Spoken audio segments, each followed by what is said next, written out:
Swy Gŵyl Haf. Welcome to Gŵyl Haf and welcome to another day. It's always weird when I record these out of sync and you're not quite sure like where the link's up. I'll do like a nice link up. Yeah. I'm sure I've done a lovely link beforehand so you know exactly where you are watching.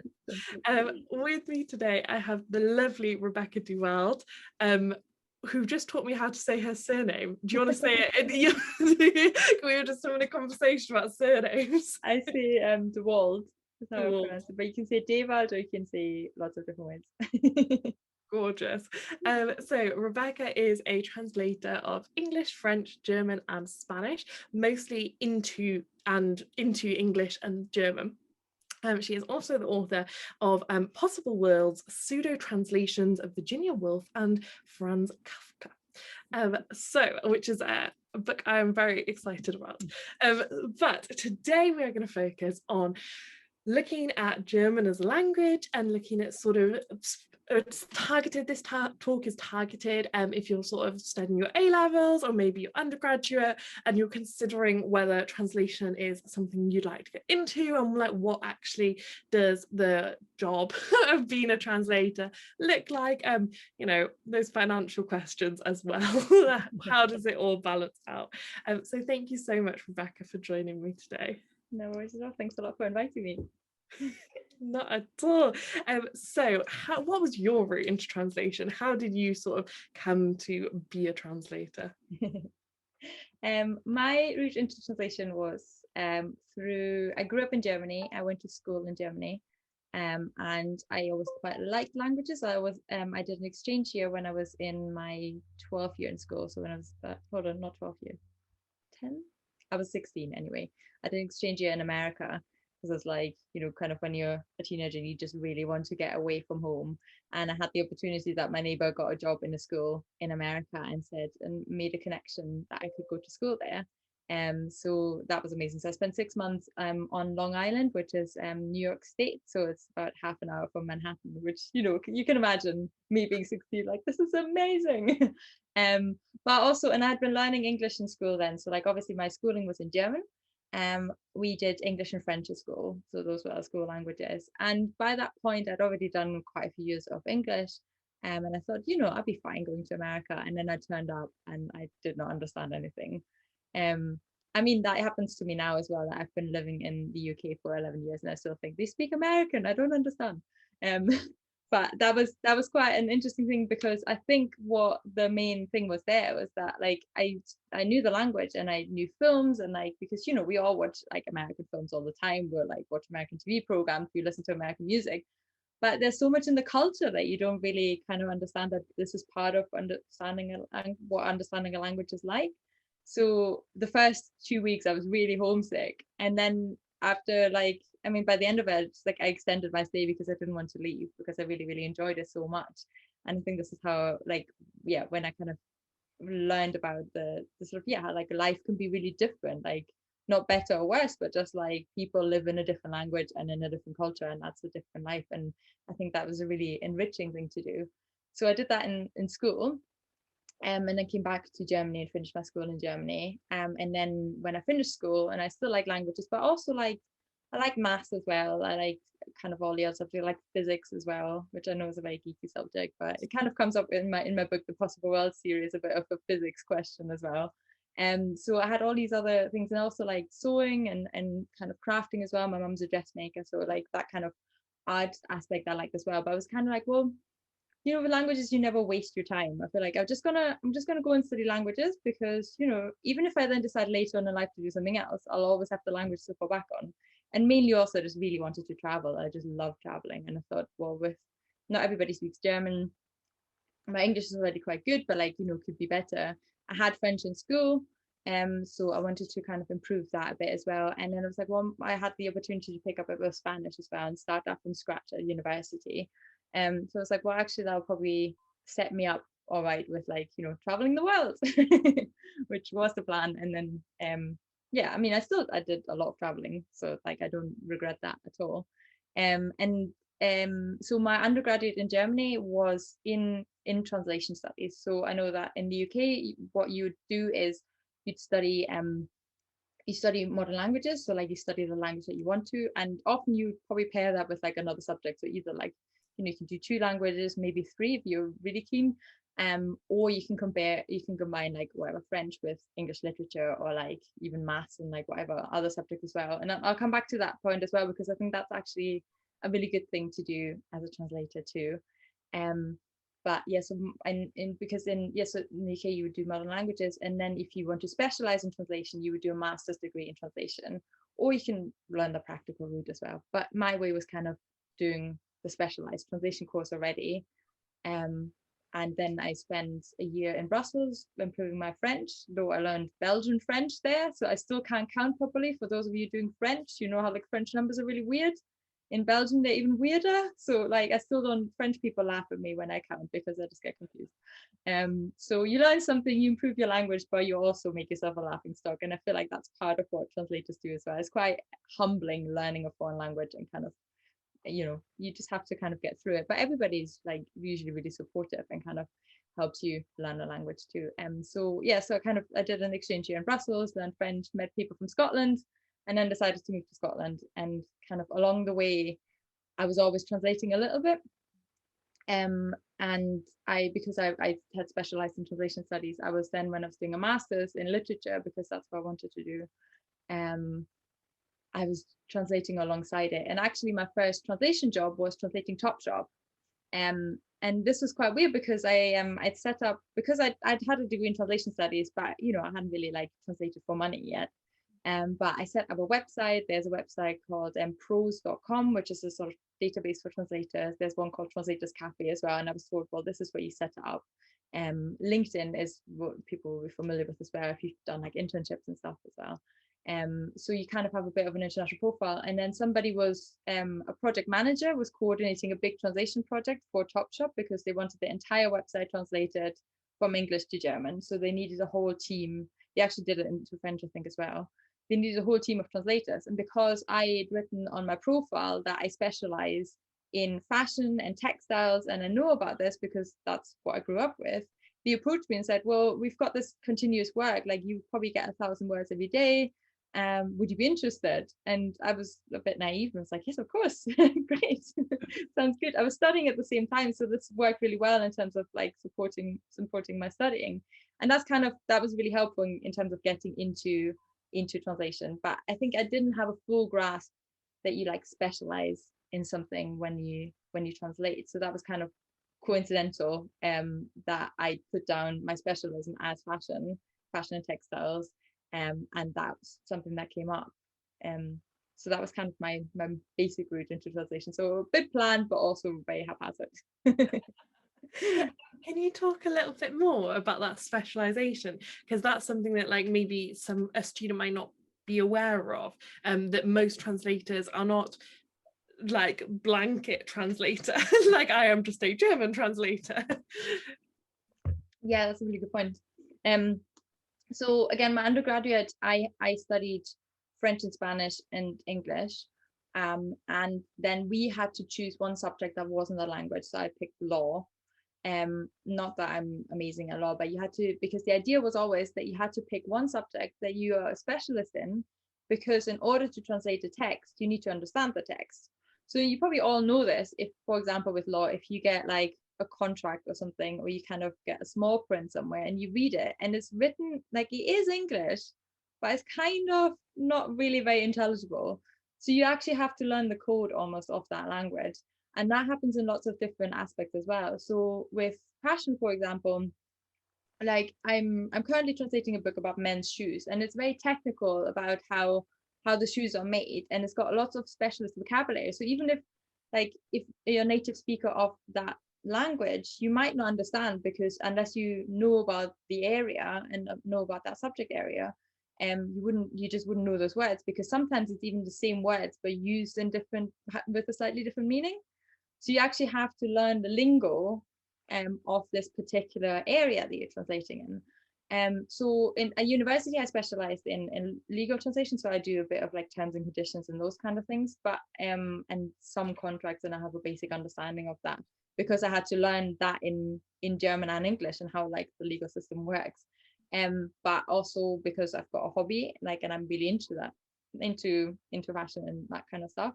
I just automatically know that because I naturally read these kind of things, so it's easier for me to translate them. And now also because I have a university degree, so I went on to do a master's and a PhD.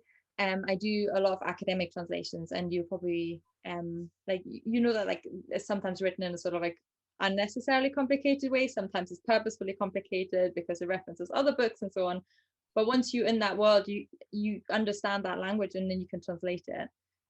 So so like that's one of the things that I would maybe recommend as well. If you've got a passion for something else, like if you think, well, I like languages, but I also like sports, or I also like gardening, or I also like TV programs, or like a particular TV program or a certain culture, I like Japanese mangas and so on. It's really helpful to like have this knowledge, because that means it's much easier for you later on to then become a specialist. So I'm, as a translator, I translate academic writing. So it's these like academic articles that are published in journals and academic books. I do fashion and textiles, as I said. So like kind of theoretic, like non-fiction books quite a lot. And like I do a bit of legal translation as well. But for example, I don't do technical translations. I don't translate the manual because I don't really have a technical brain. You know, I kind of understand when I read a manual what it is, but if it comes into the technical thing of like how to like fix a washing machine rather than just turning it on, I wouldn't understand. So then I can't translate it because I can only translate what I understand. But if you have a really technical brain, then you can, you know, you can be an engineer at the same time as a translator and like do both of that at the same time, and that's really helpful. The same with finance, for example. I don't have a finance brain. It's really, with German and English, there's a lot of translators working in finance because there is a lot of trade between those languages. So I wish I had a finance brain, because I could translate all of this and I would probably pay my bills much more easily, but I don't. But if you do, then that's a good route to go down. And another one is like, if you're more into creative things, there's a lot of marketing translation, for example. So things where you have to kind of, you know, where there's a lot of puns and a lot of word plays in it as well. So I do that as well, or tourism as well, where it's a bit more about describing a situation and you can be a bit more free with your translation. But it's all about a sort of like different specialism to focus on, and that's a really helpful thing to do as well. If you have a natural interest towards something, then it'll be much easier for you to like read about that in the languages that you speak. So fantastic. So how do you so for example, people I know can come to university and start a language app initio, so completely from scratch. So was that the case for you with Spanish and French, or sort of had you had a little bit of background before? I think it's like never too late essentially to become a translator, or to start a different language and things like that as well. So it's a bit of both. So so as I said, in school, our school languages were English and German, well, taught in German, and then English and French as the foreign languages. So when I started university, I had them already. Obviously my English was better than my French because I was abroad. Like I'd spent 6 months in New York. But I started Spanish ab initio, as you said. Like I started from scratch completely. It was helpful in the sense that I had French already, so I think I could, you know, the grammar is kind of more related to French because it's a Romance language, and you can kind of words look more related. So it's like once you've got one Romance language, it's easier to pick up another one. But then yeah, I mean, it's fine to like start that at university as well. I just had more grammar classes, whereas like with the other ones, it was more kind of already translation classes, but with there it was more about learning the language. But I do think like what really sort of boosts the language learning is like doing your year abroad, which is a really helpful and nice thing that you can do.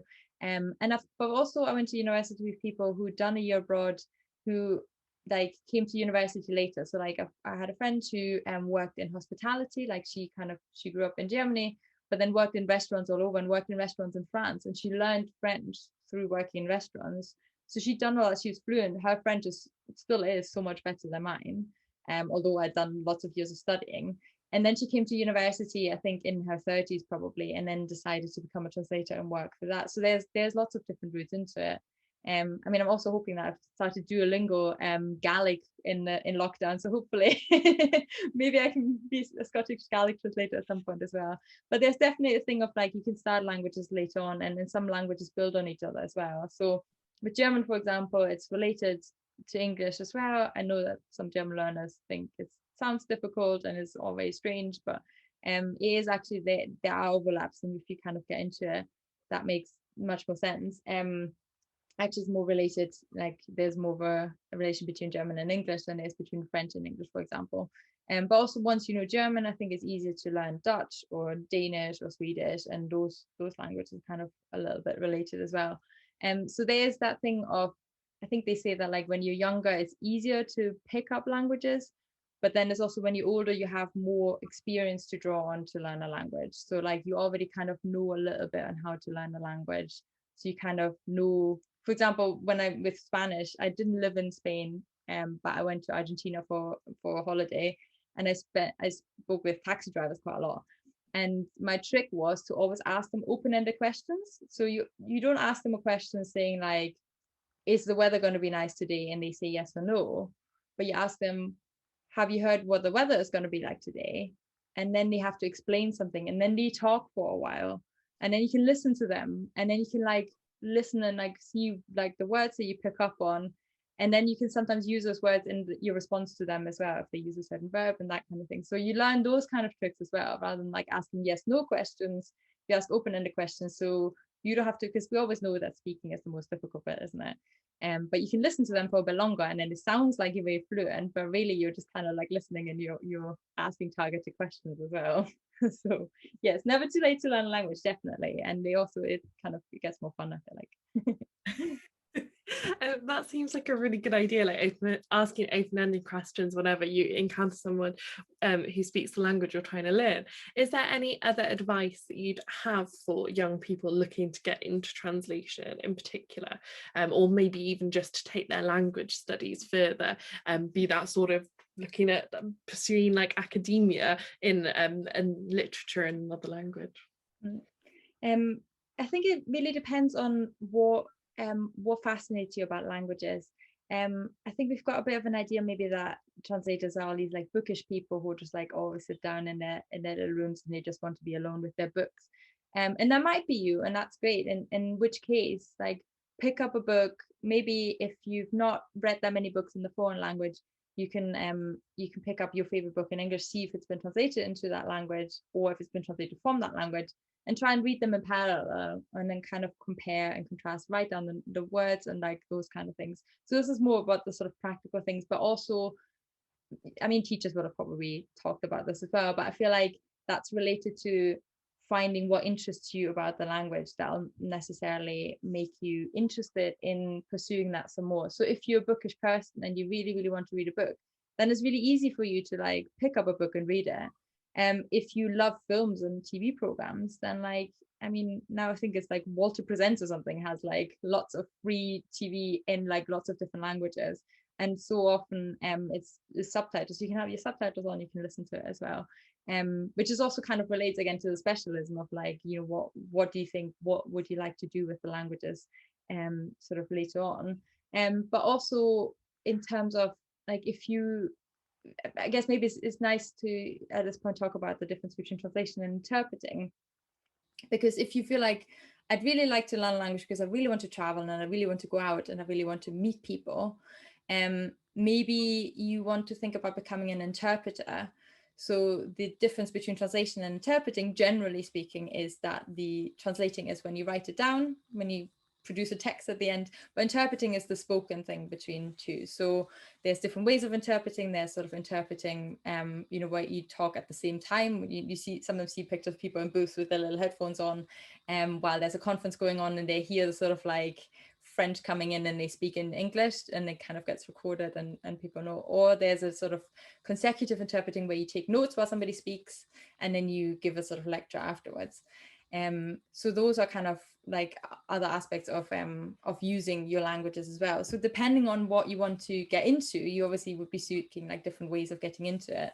In terms of, for example, literary translation, a really good starting point is a Google group called the Emerging Translators Network.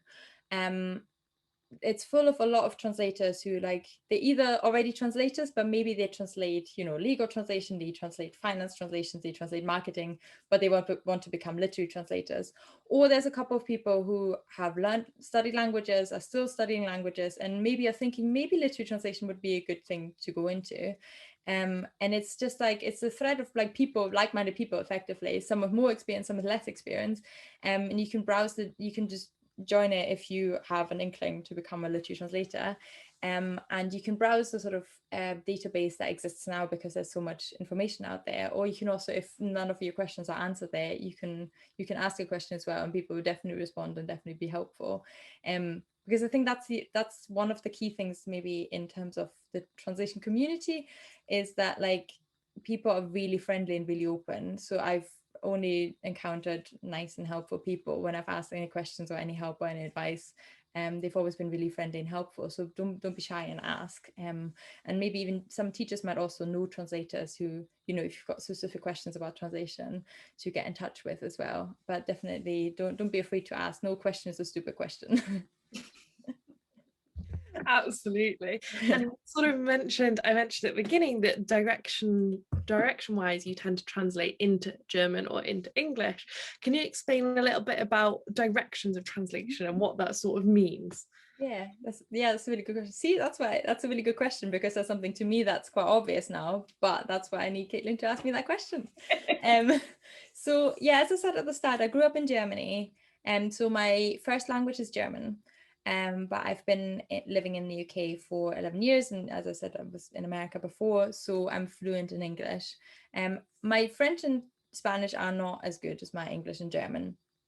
Generally, what happens, for those who might be afraid that they'll be asked to translate into the language that they're studying, that's their foreign language effectively, quite often people will ask you to only translate into your first language. So like if you grew up speaking English, they would often ask for text from, you know, if you're studying French, to translate that into English rather than from English into French. I say quite often because this is generally sort of in the UK, and yes, probably as well, like in the English speaking languages, because if you speak a minority language, or a language that hasn't that many people learning it. So even, for example, I know a Finnish translator who said Finnish is not an often studied language. So there aren't that many English speakers who study Finnish. You can translate from Finnish to English. So what happens is that often Finnish speakers get asked to translate from English, translate from Finnish to English themselves, and then maybe somebody else proofreads the English. So there is different kind of different approaches. Generally, most people would translate into one language, maybe two languages, but it kind of depends. It's a bit of a tricky question, to be honest, because I know it's quite a contentious question as well, because there will be a lot of translators saying, well, you only translate into your first language because that's the language you know best. In some cultures, for example, at the German Foreign Office, the interpreters always interpret from their native language into their second language, because the Foreign Office argues that the interpreter will always understand every single aspect and nuance of the source text, and because they're fluent in their first language, they can in the second language they can render that in a different way. So there's kind of different philosophical like views on this as well. But it ultimately depends on what you feel capable of doing. It does take a lot of time if you work in a second language, and that's, I mean, you might have been raised bilingually, in which case you probably know that you sometimes get muddled up with two languages. Happens to me as well, happens to everybody. But you'll also know whether like you're equally good in those two languages. But if you obviously still feel like you're learning in one of them and it's maybe not quite as good, or you can maybe, you know, translate something into French one way, but you can't rephrase it in lots of different ways, then that probably means maybe your French isn't quite as good as your English yet. But that doesn't mean that you might not live in France for years and years. I just keep using French as an example, but you know, insert language here that you're studying.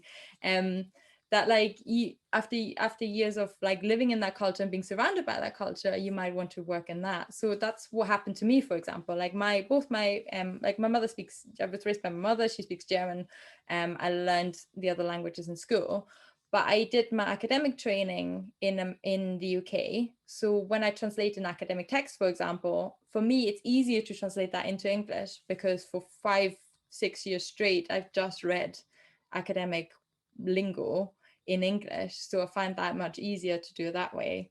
And a fun example, like I co-translated a piece with my colleague Annie Rutherford, who is a English native speaker but studied in Germany, and we translated an academic text that was written in German, and she found it much easier understanding the source text, although German is a second language, but I found it easier rendering that in English because I'd been raised on this English language academic lingo. So it's these kind of like gray zones, but basically don't be afraid. Nobody's going to ask you to translate into a language that you feel uncomfortable with. If they do, say, I'm sorry, I only translate into English, and that's absolutely fine, and people will understand. But at the same time, if you feel competent doing it in both languages, then you can do that in both languages, and also like stand your ground for that as well. Lecture over. How do you know if you're good enough to translate? Do you know what I mean? Like, at what point is it something we should always be doing from the minute we start learning a language? Are we always good enough? And that we just sort of work our way through the difficulty levels? Or is it something you should only do when you're a certain amount of fluency, you know, like a B1 or something? That is also a really good question. I feel like if you ask any translator, they always feel like, oh, I'm never good enough. I don't really know what I'm doing. Translators are really like humble about themselves. I feel like they often feel like, oh, just like I can always improve. But that's obviously, but we're still translating. So, and obviously like I've been translating for like 12 years straight now. I think like I've not done maths in a while now, so but roughly about that time. But I always come across text, so I'm like, oh, I'm not quite sure what the source text means. Or like, I'm not really sure what this word means, and I can't really find it anywhere. So you never, but this is how you learn as well. You kind of like you push yourself a little bit out of your comfort zone. So, for example, if you just like me and my Scottish Gaelic Duolingo 1 year, I'm not competent to translate because I don't really understand how a sentence works in that language yet. I'm just too new to it. But then that doesn't mean that like obviously I can translate the Duolingo sentences because it kind of gives you a bit of a structure of like how you translate it. But I'm not kind of selling my services for as a translator, for example, because I'd have to use like, you know, online dictionaries and I wouldn't still be sure whether I understand the source text. But there's lots of kind of different ways of that you can practice these things as well. So like in schools, for example, there's lots of competitions going on at the moment as well. Like there's the Anthea Bell Young Translators Prize that you might have heard of, that some schools are participating in as well, where you get a couple of poems to translate and you can practice translating them. But there's resources around that as well. So you get a bit of help translating and you can just have a go at like seeing what that's like, seeing what translating that is like, and just kind of starting and then building up from there, especially with a poem, for example, because then you'll see how the sort of a poem is structured and what you need to pay attention to, because it's then not just about finding what this one particular word means in the dictionary, but then you also need to work out whether that fits in the sentence that you're writing, for example. So it's not just about learning lots of vocabulary and knowing lots of words by heart. I mean, there's lots of dictionaries out there, but it is kind of about having an understanding of the language and the culture that is connected with it, and how something works in a sentence. And also, I mean, lots of people working in languages, lots of writers just writing in English will tell you like you have to read a lot in the language you're translating into. So you have to read a lot if you work in English, you're effectively an English writer, so you have to know lots of English words. So that also means that like if you know what this word means in French, I keep using French, you might also have multiple synonyms for it in English that you can like switch out and kind of replace different ones, and which one fit better in the context, and just be more creative with that, be more flexible with that. And I think it's that kind of thing that you start to build. Like it's good to kind of be pushed out of your comfort zone a little bit. If you obviously start a text and you like, you know, the manual, for example, and you're like, okay, I understand a bit of the manual, don't understand anything about the technical bit, then it's maybe not the right place yet to translate that for money anyway. You can still have a go yourself, of course. But if you have a text where you're like, okay, I understand what's going on, I understand kind of how it's written, the tone is written in. There's a couple of words I'm not quite sure, a couple of paragraphs I'm maybe not quite sure, but it's quite a long text and I understand like the vast majority of it. Of course you can have a go. And of course you then just start doing your research on the little bits as well. So yeah, I think it's kind of like building, and it's never too soon to start either. You can like, you know, if you have a favorite book and you're like, oh, I wish that was translated into English, then like try and have a go at yourself and see how it works as well, because that's how you develop a feel for it as well. Oh, there's so many different points I want to pick up from that. One is sort of if people are looking for more examples of how actually being a translator actually means being, if you're translating into English, you actually need to be a very competent English writer and read a lot. Sort of there's lots of talks at the festival that definitely sort of put that. You could look to like Daniel Hahn, or like there's the festival trailer, Why Translation is Art, sort of feeds into that a little bit. And then also I wanted to pick up on this process and how like research is inherent to translation, and that no translator is sat there and just goes blib blib blib blib blib blib, oh look, here's my translation done.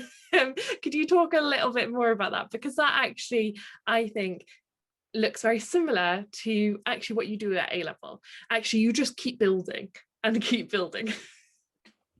Absolutely, yeah. I mean, that's why we're translators and not Google Translate, because you'll know that, like, you know, with Google Translate, you type something in one sentence on one side of the screen and then something else comes out on the other side, and sometimes it's good sentences and sometimes more gobbledygook. But obviously it's getting much better as well, and this is another huge topic, is sort of like using machines and whether machines will replace translators. They're not there yet, and it's not it also doesn't look like it'll be a while until we're replaced by machines. Also, equally, if you're into computer and into computer sciences and into languages, you can start working for a translation software company who like develops and trains these machines in artificial intelligence. But this is like a sort of side bit about the different routes that you can take as a translator. But yeah, it's not like you kind of read a sentence and you're like, okay, I'm just going to type it out. It happens sometimes, and you like, you know, you kind of start typing something, or you do a rough draft. So like what and all translators work differently with that, so it's worth kind of watching other videos and other translators talking about this. For me, the first step in a translation is the longest one, because I tend to use software where I upload the text, which then kind of displays in a 2-column page. So like the source text. So source text and original are interchangeable words, and target text for translation is what you're writing. So my source text in German, for example, would be split into individual sentences in a sort of column. It looks a bit like a spreadsheet. And then I've got the right side column where I can start typing my translation. So I've got like sort of direct comparison of what's going on. And there's different like translation software that also helps. Some is like already pre-translates bits for you, and you can decide whether you just edit that. Or I usually turn that off because it's a bit confusing. Or you can just kind of like have the overview of just having that sentence there. And like that step for me takes the longest, because I like to have a kind of good draft and like research all the words in that instance. So like if there is a word or a couple of words or something about the sentence I don't quite understand, I would then go to a dictionary, find a word, and find multiple words for it often. So if it's a difficult term, I would then have a translation. It doesn't look very readable, because it would then have like a sort of word slash word slash word, or like slash different way of phrasing the sentence. So you can kind of like move around the sentence in terms of like active voice and passive voice, like those kind of things. Or like you can move something. German, for example, has a lot of subordinate clauses, a lot of really, really long sentences. In English, often depending on the style, but you can sometimes split that up and make shorter sentences. So I end up with a first draft that has lots of different options in one sentence. So it's not a readable text, but it has one with lots of options. And then once I've done the whole text, I kind of go over that again. And because sometimes by the end of it, for example, you sometimes notice that an author uses the same weird word throughout the text. So you're like, okay, right, if that word comes up quite a lot, it probably makes sense for me to try and use the same word throughout as well. Or if that kind of like is a weird phrasing that they use a lot, and like you kind of get a bit of a better feel. And so sometimes by the time you've worked through your first draft, you start back at the beginning, and some of those questions you had at the start are already resolved because you got to the end of the text and becomes clear. And sometimes you kind of have to then do more research as well. So like what happens quite a bit when you translate from German is there's a lot of text about the Second World War and about the Holocaust as well, and that comes with very specific vocabulary. And there's lots of written about it, of course, lots of historical texts. So lots of the German terms already have set English translations. Sometimes you come across a word where there's no translation for it, and you sometimes have to make up a word, which is exciting. Or sometimes you actually even like put in the German word, but maybe put it in italics if you want to, or kind of mark it in some way. So there's all these different ways. But basically for me, that first step is the longest, because that's when I research as well, because I need to understand what a certain specific word is, and like in the different ways of putting it. And then usually by the sort of second or third stage, I print off the whole text. And you find a lot of translators say that, and I think lots of writers as well, because there's something different about it being on the screen to being on the page, where you can just go through with a pen and actually read it. And sometimes, depending on time, to be honest, like I'd like to do it all the time, but depending on time, you read it all out loud, because then you hear whether something sounds right, or whether you stumble across something while you're reading it out loud, then you can find a way of like rephrasing it as well. So those are kind of like the different steps, but so that's what you can see is really a far cry from Google Translate, where you just type in the text and something else comes out, because you have to like be a researcher, you have to be a linguist, and research is not just looking up dictionaries. I'm on Wikipedia all the time, and the different language functions of Wikipedia, but also in different other online dictionaries and different other texts, kind of just like different kind of technical texts, just to understand what the source means. And then you become a proofreader, and you're an editor, and you're a writer ultimately, because you're kind of trying to produce something that sounds good, that somebody wants to read who can't read the source text. So something that I've become very aware of is that most translators are not able to make a living as a literary translator, for example. So that's a translator of books, of like fiction books, for example. And I know that you also do some work for Cove Park, and you do some work coordinating the mentorships with the National Centre for Writing. So I was wondering if you could talk a little bit about how those fit in, and how like a translator might make a living financially. So that thing about literary translation into English, I should say, because for example in German, where a lot of English books get translated, so a lot of English language books in translation get published, there's a lot of literary translators who just do literary translation. And I think it's similar in Italy and in a couple of other European countries, where a lot more translated books are being published and read. I think we're still around 3 or 5% in English. So this is quite right. This is something we are looking to change. We would like many more people to be able to make a living literary translating. That's definitely a goal of ours. Yeah, exactly. But I mean, there are translators who are literary translators, whose specialism is literature, in the sense of like fiction translation, maybe poetry translation as well, who mainly do that. But that also then means it's not just that they get to choose the books that they translate. I think they've kind of at a point where they get approached with book projects as well, so they have like one after the other. But I was talking to another translator about this, who was kind of saying, how do you see your day-to-day life? What do you enjoy about your day? And so for me, for example, like I really enjoy translation. I am quite bookish. Like I can sit for hours just at a screen, staring at a screen, like stickling different words and comma positions and that kind of stuff. But I also really like the sort of flexibility and the sort of like joy you get from meeting other people. So I run a sort of monthly translators meeting called a Translators Stammtisch, which is a German word for, because in German pubs they have a regulars table. So if you're a regular who always comes to a pub, you have your own table, and that is called the Stammtisch. So that's why we call it, because it's in collaboration with the Goethe Institute in Glasgow, and that's why we called it the Translators Stammtisch. So and the thing that I would say at the start of the Stammtisch, at the start of a new season, is that like we all kind of went out to study modern languages because we wanted to communicate with people, and not just to like shout at a screen all the time, but actually like to talk to other people. And as I said earlier, like because I like traveling, because I wanted to meet other people, I wanted to see other cultures. That doesn't mean that like I don't also enjoy just sitting with a book for hours and just like doing my own thing in sort of peace and quiet. And you'll find lots of translators kind of enjoying this balance of both of it. But that also means there's a lot of room in the translation profession for people who are more outgoing, for people who are more introverted. So yeah, those are kind of like the different approaches. I forgot your question now, I think. I forgot my question too. It was about the multiple hats, I think, that yes, we were, yeah. Yes. How do you make a living? You normally balance more than one thing, and actually that can be a nice thing if you want to do more than one thing. Translation can be an aspect of your job. Yeah. Exactly. So for me, that was like, I really wanted to also engage with other people as well. So I've got, I translate part-time at the moment. I've had patches where I translated full-time. I've had patches where I translated part-time and was studying part-time.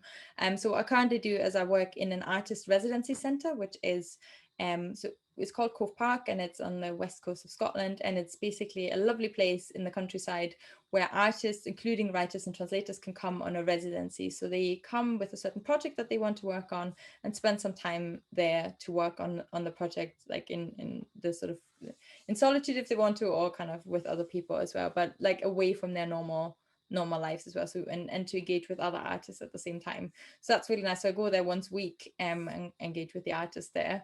And I also run a program at the National Centre for Writing, which is a writer centre based in Norwich, in Norfolk. And there's a program called the Emerging Translator Mentorships Program. So this is something if you're a bit more sort of decided on the path in translation that you want to take. So you've maybe already worked as a translator, or you've studied languages and kind of like worked in different kind of language professions, but you want to like kind of have a go at literary translation and get more into it, be more serious about it more. It's for people who have published no more than one book in translation, no more than one published book in translation, fiction or non-fiction, who then would benefit from being paired with a mentor for 6 months and working with them in their particular language pair. And that includes things like specializing in literary translation, in the sense that like you learn sort of techniques on how to translate literary text in particular, but also the practicalities of it as well, of like how does the publishing network work, like who commissions a translation, like who says here's a book, do you want to translate it, or do you like, is it you the translator who says I've got a book, I think that should be translated, do you publisher want it? So all those kind of intricacies of how that works, the mentees get to learn that. So I coordinate that program. So that means I don't mentor those people directly because they are paired with specialists in their language, and who are more established in as a literary translators, which I'm not. But I coordinate those kind of things, so I kind of get to meet all the translators. So this year we've all met on Zoom rather than in person, but it was just a lovely weekend of getting to speak to lots of translators and hearing all the different stories and all their paths into translation as well. So I do that, and I do these like Stammtisch things that sort of once a month as well. So I've got quite a few things going on that aren't just translation. Sometimes like this is a bit too much, but that's also in terms of finances. I think that's maybe something you mentioned as well, and I'm not avoiding the question. It's more, it kind of depends on your personality as well. Obviously a lot of translators work freelance, so what that means is not it's not only that you like have to manage your own time in terms of your workload and how much you can take on and how much you can translate in a day or in a week or a month, but it also means that you have to like sort of coordinate your finances, because depending on if you have a really long book project, for example, and it takes months and months, you might get a bit of payment at the start, but most of the payment at the end. And then you have to know what to do, and like not to spend all the money all at once, but kind of like keep it as well. So for some people, and for me as well, it's like it's really helpful to have 2 other jobs that are paid on a monthly basis. So I know like with the National Centre for Writing and for Cove Park, I work certain days, I work certain hours, and I know the salary that I'm getting at the end of the month. So that's a thing that like a lot of people do as well. Or like lots of translators kind of teach a bit at the university. They teach like language tutorials as well, and then that's a bit more steady income as well, because especially with longer projects, it can sometimes be that it just like, it's a long project, you work on it intensely and you get lots of money at the end of it, but you do have to kind of do your sort of housekeeping in between of like your budgeting of like when does money come in. And also if you're freelance, you also have to pay taxes at the end of the year, so you always have to save that extra bit as well at the end. So you have the flexibility of basically working as much as you want, but also you have to be aware that like you do also need to make a living of it as well, which is also when it's helpful to have a specialism in a certain language. So that's what I'm saying, like I wish I had a finance brain, because that is much better paid than some other aspects of translation, because also the people commissioning finance translations are the ones making the money. So there's different things, but it would just be a torture for me to do it. So my payoff is my translation work is maybe not quite as well paid, but also I'm enjoying it. So this is the sort of balance you have to take. Absolutely. Thank you so much, Rebecca. This has been so useful. And I just wanted to finish on, do you have any advice for people who are particularly studying German? Are there any things you've noticed translating into and out of German that often comes up as sort of a core example?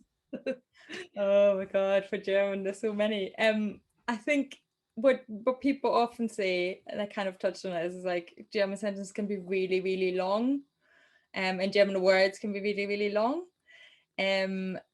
So don't be afraid to break up the sentences. And yeah, some teachers will probably be like, no, but you have to fit that all in. But it's got to do with developing a feel for the language. So because German has a tendency to have long sentences and long verbs and everything's long, that means the German reader is much more used to reading a long sentence. And for them, that doesn't read as something unusual. So while you might be thinking, well, if I'm translating that into English and I have 3 sentences instead of the 1 sentence, then that's not the same. That's not an equivalent. If you then think about what an English reader is used to, you think, well, an English reader isn't really very used to reading a really, really long sentence. So maybe for them, it feels more normal to read a shorter sentence.